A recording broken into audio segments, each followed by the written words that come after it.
શિક્ષણની ફિલસૂફી. સૌપ્રથમ આપણે કેળવણી વિશે વાત કરીએ તો સૌપ્રથમ તેમાં આપણે કેળવણીનો અર્થ જોઈએ. ગુજરાતી સાર્થ જોડણી કોષમાં કેળવણી એટલે કેળવવું તે વ્યવસ્થિત ઉછેર, ખીલવણી, શિક્ષણ, તાલીમ, ભણતર અને વિદ્યા એવા શબ્દો બતાવવામાં આવ્યા છે. તો ગુજરાતી સાર્થ જોડણી કોર્સ છે, સાર્થ જોડણી કોર્સ, તેમાં કેળવણી એટલે શું? તો કે કેળવવું તે એટલે કે વ્યવસ્થિત ઉછેર કરવો, ખીલવણી, શિક્ષણ, તાલીમ, ભણતર, વિદ્યા એવા અર્થ બતાવવામાં આવ્યા છે. હિન્દી અને ગુજરાતી કોર્સમાં શિક્ષણ એટલે ભણતર, કેળવણી, ભણાવવું તે, અધ્યાપન એવો અર્થ થાય છે. અંગ્રેજીમાં એજ્યુકેશન શબ્દ વપરાય છે, જેનો અર્થ કેળવણી કે આખું શિક્ષણ એવો થાય છે. હવે એજ્યુકેશન શબ્દ લેટિન ભાષાના 3 શબ્દો પરથી ઉતરી આવ્યો છે. એજ્યુકેશન શબ્દ છે તે એજ્યુકેશન, એજ્યુકેર અને એજ્યુકેર ઉપરથી ઉતરી આવેલ છે. તો એજ્યુકેશન એટલે કે act of teaching or training.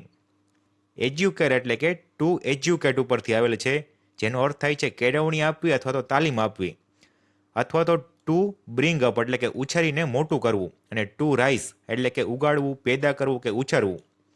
Educare એટલે કે ટુ બ્રિંગ ફોર્થ એટલે કે પેદા કરવું, જન્મ આપવો, અને ટુ લીડ આઉટ એટલે કે દોરવું, રસ્તો બતાવવો, પથ દર્શન. તો આમ એજ્યુકેશન છે તે લેટિન ભાષાના 3 શબ્દો પરથી ઉતરી આવેલ છે, એજ્યુકેશન, એજ્યુકર અને એજ્યુકેર. ટૂંકમાં લેટિન ભાષા પ્રમાણે એજ્યુકેશનનો અર્થ તાલીમ, સંવર્ધન અને રસ્તો બતાવવો થાય છે. તો આપણે યાદ રાખવાનું કે ભાઈ એજ્યુકેશન છે તે લેટિન ભાષા પ્રમાણે લેટિન ભાષાનો એજ્યુકેશન પરથી અર્થ શું થાય છે? તો કે તાલીમ, સંવર્ધન અને રસ્તો બતાવવો. હવે કેળવણીનો સંકુચિત કે મર્યાદિત અર્થ જોઈએ. તો કે કેળવણીને ઔપચારિક શિક્ષણની પ્રક્રિયા કહી આપણે કેળવણીના અર્થને સંકુચિત અર્થ કરી દીધો છે. હવે સંકુચિત અર્થમાં કેળવણી એટલે શું? તો કે શાળા મહાશાળામાં અપાતું શિક્ષણ છે. કેળવણી એટલે ભણતર, તાલીમ, વાંચન, લેખન અને ગણન ક્રિયા, પુસ્તકીય જ્ઞાન છે. પછી અધ્યયન, અધ્યાપન, પ્રયોગ ક્રિયા દ્વારા જે બાળક શીખે છે તેને આપણે શું કહીએ છીએ? તો કે કેળવણી કહીએ છીએ. ઔપચારિક કેળવણીની પ્રક્રિયામાં બાળક શાળામાં નિશ્ચિત વર્ષ સુધી અભ્યાસ કરે છે, જેમાં સ્થળ, સમય, પદ્ધતિ, અભ્યાસક્રમ વગેરે બાબતોનો નક્કી કરેલો હોય છે. તમામ તબક્કે નિયંત્રણ, નિયમન, પરીક્ષણ, અવલોકન અને માર્ગદર્શન જેવું આપણને જોવા મળે છે હોય છે. તો આ કેળવણીનું પરિણામે ફલશ્રુતિ માપી શકાય છે. તો જો ઔપચારિક રીતે આપણે જોઈએ કેળવણી, તો કેળવણીના પરિણામે ફળશ્રુતિ આપણે માપી શકીએ છીએ. ટૂંકમાં સંકુચિત અર્થમાં આપણી શક્તિઓના વિકાસ અને ઉન્નતિ માટે જાગૃતિપૂર્વક કરેલા કોઈ પણ પ્રયાસને શિક્ષણ કહેવાય. સંકુચિત અર્થમાં તો કે આપણી શક્તિઓના વિકાસ અને ઉન્નતિ માટે જાગૃતિપૂર્વક કરેલા કોઈ પણ પ્રયાસને શું કહેવાય? તો કે શિક્ષણ કહેવામાં આવે છે. હવે આપણે જોઈએ કેળવણીનો વ્યાપક અર્થ. તો કે વિશાળ અર્થમાં કેળવણી એ માત્ર માહિતી વિતરણ કે સ્થૂળ જ્ઞાન સંપાદન નથી. તેના દ્વારા માનવીમાં ચૈતન્યો આવિર્ભાવ થાય છે. એટલે કે કેળવણી એટલે કે અનુકૂલન, સર્વાંગી વિકાસ, જે સર્વ પ્રકારના બંધનોમાંથી મુક્તિ અપાવે તે, આત્મ સાક્ષાત્કાર, ઉચ્ચ સંસ્કાર અને દિવ્ય સાધના, પછી કુદરતી શક્તિઓનો વિકાસ. તો આને કહેવાય છે કેળવણી. વ્યાપક અર્થ તો કે અનુકૂલન, સર્વાંગી વિકાસ, જે સર્વ પ્રકારના બંધોમાંથી મુક્તિ અપાવે, આત્મ સાક્ષાત્કાર, ઉચ્ચ સંસ્કાર, દિવ્ય સાધના અને કુદરતી શક્તિઓનો વિકાસ કરે. બીજું શું? તો કે કેળવણી એટલે કે વ્યક્તિમાં આવતું પરિવર્તન અને નવનિર્માણ. જન્મથી મૃત્યુ પર્યંત ચાલનારી આજીવન પ્રક્રિયા છે કેળવણી. તો આ તેનો વ્યાપક અર્થ કહી શકાય. આમ ખરા અર્થમાં કેળવણી એ માનવીના અસ્તિત્વમાં ક્રાંતિ લાવનારું બળ છે, જેના દ્વારા માનવીના વિચારો, વલણો, રસ, ઉર્મિઓ, આદર્શો અને આવડતોનો વિકાસ થાય છે, અને વ્યક્તિના વ્યક્તિત્વમાં તેના તન, મન અને હૃદયમાં રહેલી અનેકાનેક શક્યતાઓને બહાર આવે છે, અને વ્યક્તિને જીવનની વિભિન્ન પરિસ્થિતિઓમાં અનુકૂલન સાધી શકે છે. સાચી કેળવણી તેને જ કહેવાય જે માનવીને અંધકારમાંથી પ્રકાશ તરફ લઈ જાય, તેમજ માનવ માટે મુક્તિદાયી, ભાગ્ય વિધાત્રી તેમ અને જીવન સંજીવની બની શકે. તો તેને જ સાચી કેળવણી એવો કહી શકાય. તો આ છે તેનો વ્યાપક અર્થ. હવે આપણે કેળવણીની વિવિધ વ્યાખ્યા છે તેના વિશે વાત કરીએ તો કે માનવીની સંપૂર્ણ વ્યક્તિમત્તાનું પ્રગટીકરણ એટલે કેળવણી. તો આવું કોને કીધું? તો કે વિવેકાનંદે. માનવીની સંપૂર્ણ વ્યક્તિમત્તાનું પ્રગટીકરણ એટલે કેળવણી, વિવેકાનંદ. કેળવણી એટલે બાળક અને માણસના શરીર, મન અને આત્માના ઉત્માંશોનું આવિષ્કીકરણ. એવું કોને કીધું? તો કે ગાંધીજીએ. ગાંધીજીએ કીધું કે ભાઈ કેળવણી કોને કહેવાય? તો કે બાળક માણસના શરીર, મન અને આત્માના ઉત્તમ અંશોનું આવિષ્કીકરણ કરે તેને કહેવાય કેળવણી. આવું ગાંધીજીએ કીધું. કેળવણી એટલે સત્યની સનાતન ખોજ, સત્યની અભિવ્યક્તિ અને સત્યની સ્વીકૃતિ. આવું કીધું હતું રવિન્દ્રનાથ ટાગોરે. તો રવિન્દ્રનાથ ટાગોર યાદ રાખવાનું કે ભાઈ એને શું કીધું? તો કે સ્વીકારવાની વાત કીધી છે. સનાતન ખોજ, સત્યની સનાતન ખોજ કરવી, સત્યની અભિવ્યક્તિ કરવી અને સત્યની સ્વીકૃતિ. તો આમ સત્ય ઉપર વાત કરી છે રવિન્દ્રનાથ ટાગોરે. આગળ વાત કરીએ તો કે વિકાસોન્મુખ આત્માની અંતર્ગત શક્તિઓ દ્વારા પૂર્ણતાની પ્રાપ્તિ એટલે કેળવણી. તો આ શ્રી અરવિંદે કીધેલું છે કે વિકાસોન્મુખ આત્માની અંતર્ગત શક્તિઓ દ્વારા પૂર્ણતાની પ્રાપ્તિ એટલે કેળવણી. આવું કીધું છે શ્રી અરવિંદે. માનવીને ચારિત્રવાન અને જગતને ઉપયોગી બનાવે તે જ શિક્ષણ કહેવાય. આવું આપણે કૌટિલ્યએ કીધું છે, ચાણક્યએ. તો ચાણક્યએ શું કીધું?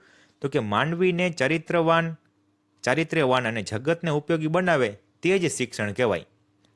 પછી સા વિદ્યાયા વિમુક્તે. તો આ ખાસ યાદ રાખવાનું કે સા વિદ્યાયા વિમુક્તે એવું શેમાં દર્શાવેલું છે? તો કે ઉપનિષદમાં. સા વિદ્યાયા વિમુક્તે ઉપનિષદમાં દર્શાવેલું છે. પછી જીવનના અંધકારમાં પ્રકાશના કિરણો ફેલાવે તે કેળવણી. આવું કીધું છે H.G. વેલ્સે. જીવનના અંધકારમાં પ્રકાશના કિરણો ફેલાવે.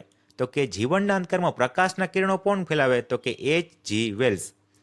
તંદુરસ્ત શરીરમાં તંદુરસ્ત મનનું ઘડતર એટલે કેળવણી. તો એરિસ્ટોટલ. તો આ પણ યાદ રાખવાનું ખાસ કે તંદુરસ્ત શરીરમાં તંદુરસ્ત મનનું ઘડતર એટલે કેળવણી, એરિસ્ટોટલ. જે કુદરત દ્વારા મળે તે જ સાચી કેળવણી. આવું કોને કીધું? તો કે રૂસોએ. તો આ રૂસોને યાદ રાખવાનું ભાઈ કુદરત દ્વારા મળે એ જ સાચી કેળવણી, રૂસોએ કીધું છે. બાળકના અંતર્નિહિત ને બહિર્ગત કરે તે પ્રક્રિયા એટલે કેળવણી. આવું ફ્રોબેલે કીધું.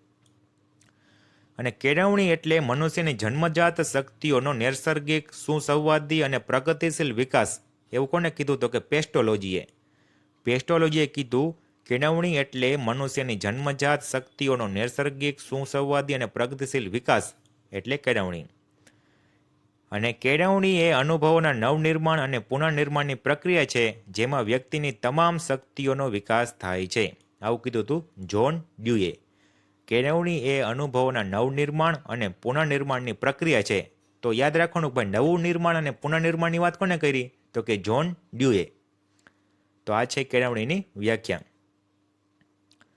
હવે આપણે જોઈએ પ્રાચીન કેળવણીના વિશિષ્ટ તત્વો વિશે. તો પ્રાચીન સમયમાં કેળવણી છે તેના તત્વોની વાત કરીએ તો કે ગુરુનું સ્થાન મહત્વનું હતું અને ગુરુ છે તે સરમુખત્યાર જોવા મળતો હતો. એટલે ગુરુનું સ્થાન મહત્વ હતું. બાળકનું સ્થાન છે તે પાર્શ્વ ભૂમિકામાં અને બાળક કરતાં વિષયને પ્રાધાન્ય હતું. તો જો ખાસ યાદ રાખવાનું કે પ્રાચીન કેળવણીમાં બાળક કરતાં વિષયને પ્રાધાન્ય હતું. બાળકની શક્તિઓની ઘોર ઉપેક્ષા થતી હતી અને શિક્ષણમાં સ્વતંત્રતા પણ નહોતી પ્રાચીન સમયમાં. ગુરુની આજ્ઞાનું પાલન બાળક માટે અનિવાર્ય હતું. શિસ્ત પાલનનો કડક આગ્રહ અને દમનનો આશ્રય લેવાતો હતો. શારીરિક શિક્ષાને પણ સ્થાન આપવામાં આવતું હતું પ્રાચીન સમયમાં. શિક્ષણ પ્રવચન, વ્યાખ્યાન કે ઉપદેશો દ્વારા થતું હતું. તો જો ખાસ યાદ રાખવાનું કે પ્રાચીન સમયમાં શિક્ષણ કેવી રીતના અપાતું હતું? તો કે પ્રવચન, વ્યાખ્યાન અને ઉપદેશો આપવાથી. પછી બાળકને પોપટિયું જ્ઞાન અપાતું હતું. ગોખીને વિષયો તૈયાર કરાતા તેથી બાળકની સમજ શક્તિ અને બુદ્ધિ શક્તિ નિયંત્રિત રહેતા હતા. અભ્યાસક્રમને બાળકોના વાસ્તવિક જીવન સાથે સંબંધ ન હતો. ગણિત, સંસ્કૃત, વ્યાકરણ જેવા વિષયો શીખવાડવામાં આવતા હતા. માનસિક વિકાસ પર ભાર, શારીરિક અને સામયિક વિકાસની ઉપેક્ષા કરવામાં આવતી હતી. તો જો આ પણ ખાસ યાદ રાખવાનું કે માનસિક વિકાસ પર ભાર અને શારીરિક અને સામયિક વિકાસ ઉપર ઉપેક્ષા ક્યાં કરવામાં આવતી હતી? તો કે પ્રાચીન સમયમાં. હવે અર્વાચીન કે નૂતન કેળવણીની વાત કરીએ તો આધુનિક સમયમાં જે નવી કેળવણી આપવામાં આવે છે તો તેમાં બાળકના વ્યક્તિત્વનો સ્વીકાર અને શિક્ષણ બાળ કેન્દ્રી છે. બાળકના વ્યક્તિત્વનો સ્વીકાર કરી લેવામાં આવે છે અને શિક્ષણ કેવું છે? તો કે શિક્ષણ બાળ કેન્દ્રી છે. જ્યારે પ્રાચીન સમયમાં બાળક કરતાં વિષયને પ્રાધાન્ય આપવામાં આવતું હતું, એટલે કે વિષય કેન્દ્રિત હતું, પરંતુ હાલમાં શિક્ષણ કેન્દ્રી છે. આધુનિક સમયમાં બાળકના રસ, રુચિ, વલણો અનુસાર બાળકમાં જ્ઞાન, કૌશલ્યો, અભિયોગ્યતા અને માનસિક વલણો કેળવવા પર ભાર મૂકવામાં આવ્યો છે. આ ઉપરાંત તો કે બાળકના વ્યક્તિત્વનો સ્વીકાર, શિક્ષણ બાળ કેન્દ્રી છે. પછી બાળકના રસ, રુચિ અને વલણો અનુસાર બાળકમાં જ્ઞાન, કૌશલ્યો, અભિયોગ્યતા, માનસિક વલણો પર ભાર મૂકવામાં આવેલ છે. પછી મુક્ત શિસ્ત, આત્મનિયંત્રણને પ્રાધાન્ય આપવામાં આવેલું છે. તો કે મુક્ત શિસ્ત અને આત્મનિયંત્રણના પ્રાધાન્ય. અભ્યાસક્રમ, શિક્ષણ પદ્ધતિઓ, શિક્ષણના સાધનો, શાળાની અભ્યાસપૂર્વક પ્રવૃત્તિઓ બાળકને કેન્દ્રમાં રાખીને પસંદ કરવામાં આવે છે. અભ્યાસક્રમ લ્યો તમે, શિક્ષણ પદ્ધતિ છે, શિક્ષણના સાધનો, શાળાની અભ્યાસપૂર્વક પ્રવૃત્તિઓ છે, તો તે બાળકને કેન્દ્રમાં રાખીને બધી વસ્તુ પસંદ કરવામાં આવે છે.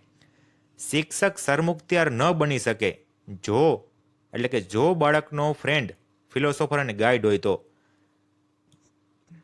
શિક્ષક છે તે બાળકનો ફ્રેન્ડ, ફિલોસોફર અને ગાઈડ તરીકે તે પોતે કાર્ય કરે છે. બાળકના સર્વાંગિક વિકાસ પર ભાર મૂકવામાં આવેલો છે, એટલે કે સર્વાંગિક વિકાસનો ભાર આધુનિક સમયે મૂકવામાં આવેલ છે. બાળકોના મૂલ્યાંકન માટે માત્ર અભ્યાસક્રમ પર ભાર ન મૂકતા બાળકના માનસિક વલણો, કૌશલ્યો વગેરેની પણ કસોટી કરવામાં આવે છે. તો આ છે આધુનિક સમયમાં કેળવણીના વિશિષ્ટ તત્વો. તો આમ આજનો ભાગ પૂર્ણ કરીએ છીએ. અસ્તુ.